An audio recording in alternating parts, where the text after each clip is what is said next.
The distress beacon had been pinging for 3 cycles when Avery finally picked it up on his salvage scanner.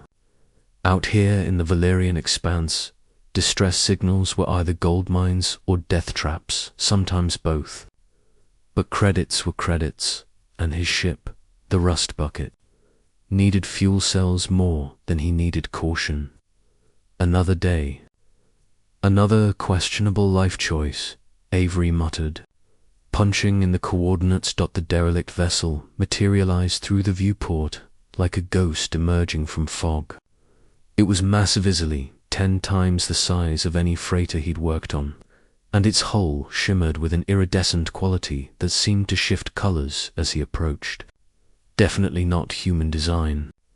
The architecture was all flowing curves and organic lines, as if the ship had been grown rather than built. Avery suited up, checking his toolkit twice. His engineering rig was old but reliable.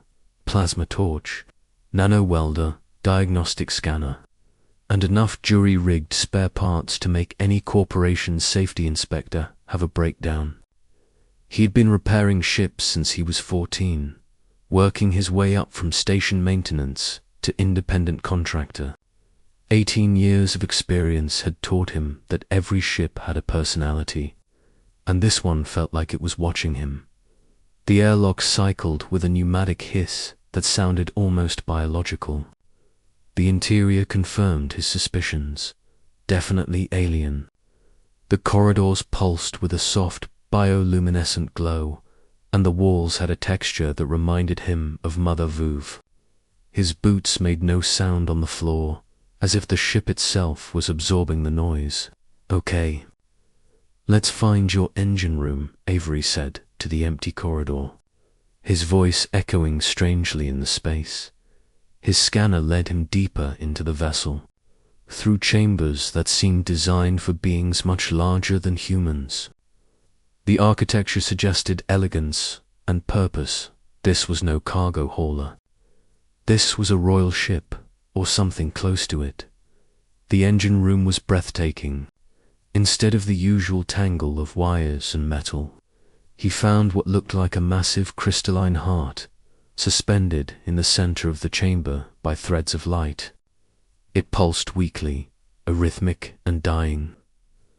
"Well, that's new," Avery breathed. He'd barely begun his diagnostic when the ship lurched. Emergency light saw whatever passed for them flared to life in shades of violet and gold. A voice filled the chamber, melodic and layered with harmonics that made his bones vibrate. "Who dares enter the celestial sanctum?" Avery spun around, plasma torch raised defensively. A holographic projection materialized before him. Feminine figure is a 9 feet tall, with features that were both alien and impossibly regal. Her skin appeared to be made of the same iridescent material as the ship's hull, and her eyes glowed like binary stars.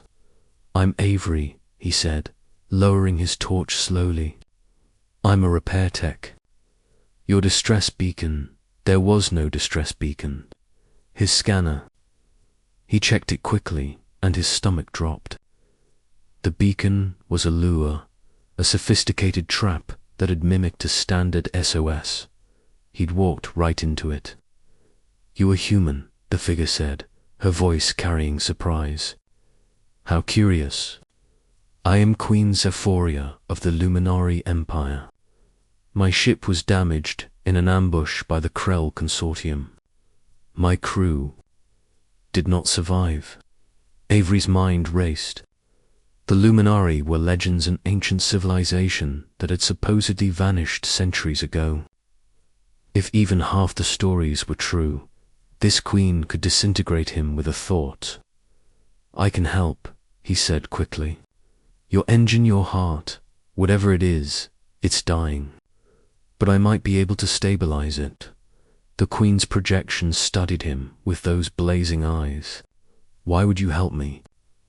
Your kind and mine have never met. We are strangers across the void." "Because you need help," Avery said simply. And because leaving someone to die in space isn't something I do, ever. Something shifted in the Queen's expression, perhaps surprise, perhaps calculation. Very well, human Avery. Save my ship, and I shall ensure you are rewarded beyond your imagination. Fail, and we both perish here in the dark. No pressure then. Avery got to work.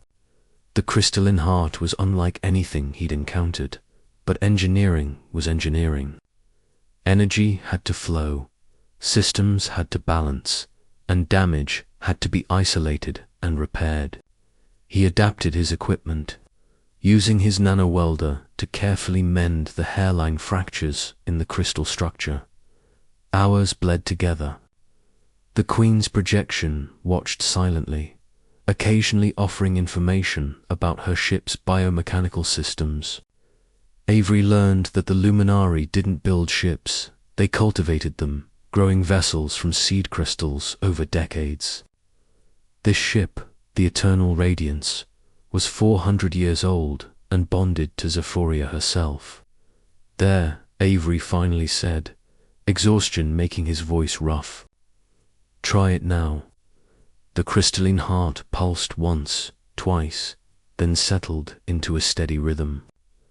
Light flooded the chamber, and Avery could feel the ship coming alive around him, a deep thrumming that resonated in his chest. Impossible, Zephoria whispered. You've done in hours what would take my finest engineers days. How? Avery shrugged, pulling off his work gloves. Human stubbornness, mostly. We don't know when to quit. The Queen's laughter was like wind chimes in a storm. I see why your species has spread so far across the galaxy. Very well, Avery. You have earned my gratitude and my protection. The Luminari do not forget debts. A compartment opened in the wall, revealing a crystalline data chip that glowed with inner light. My coordinates. When you need aid, call, and the Luminari Empire will answer. You have made an ally today, little human. That is worth more than all the credits in this sector. As Avery departed, his rust bucket loaded with fuel cells and exotic materials the Queen had insisted he take, he couldn't help but smile. He'd come looking for salvage and found something infinitely more valuable. He'd found proof that in the vast darkness of space, kindness still mattered, and sometimes fixing a broken ship could change the entire galaxy.